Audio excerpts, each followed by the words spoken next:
Welcome back to my channel. Today we are going to be making bread. So I am going to be using 2 cups of flour for this bread,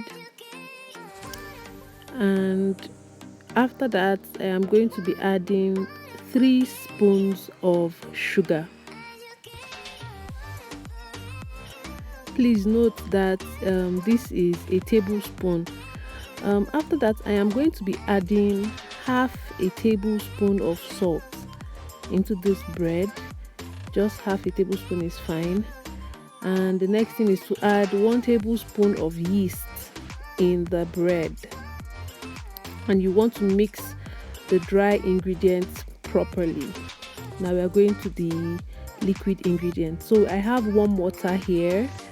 I am going to add powdered milk to my warm water. I think I added 3 tablespoons. Yes, I added 3 tablespoons of milk into my warm water. Then after that I added vegetable oil.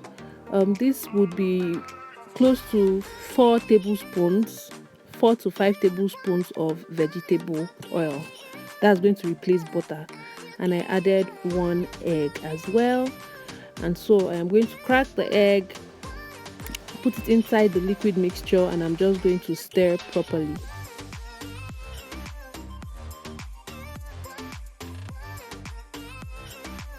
So the next thing you want to do is just create a well in the bowl and pour the liquid ingredients and stir properly. That's all I'm going to do. I'm going to be using my spoon first to stir. If your dough is too thick, this is the point where you need to add water, but mine was fine and I didn't have to. So now I'm just using my hand to knead. I'm going to be bringing it out, putting it on a tray and kneading properly. So you'd want to knead your bread dough close to 15 minutes. So after I allowed my dough to rise for 1 hour, I had to knead it again. You'd notice that this dough is now soft, it's smooth, and it's kind of easier to knead. So I just want to knead it properly before moving on to the next step.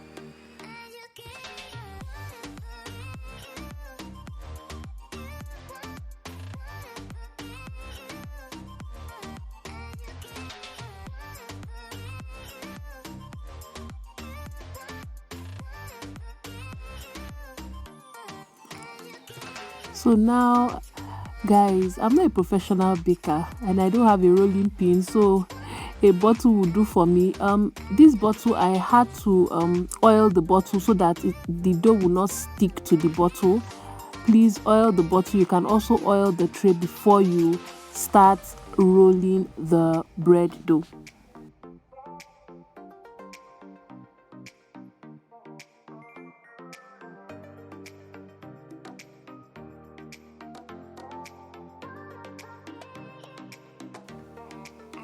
So guys, this is the baking pan that I have. It's for a cake, but I'll use it like that. The dough was too long, so I had to cut it into 2, and I just basically placed the 2 pieces inside the pan and allowed it to rise for 20 minutes, and this was what I got. This aluminium foil, the last time I baked, the top of my bread burnt, so I watched a YouTube video where they said this aluminium foil will help shield the heat from burning the top of your bread. And so that was basically what I did. I used the aluminium foil to just cover it, and I already started baking. I preheated my oven as well. So yeah, this is the final result. It's not too bad. I loved how it came out and it tasted great as well. Please don't forget to subscribe to my channel, like this video if you found it helpful. Until I see you next time, bye.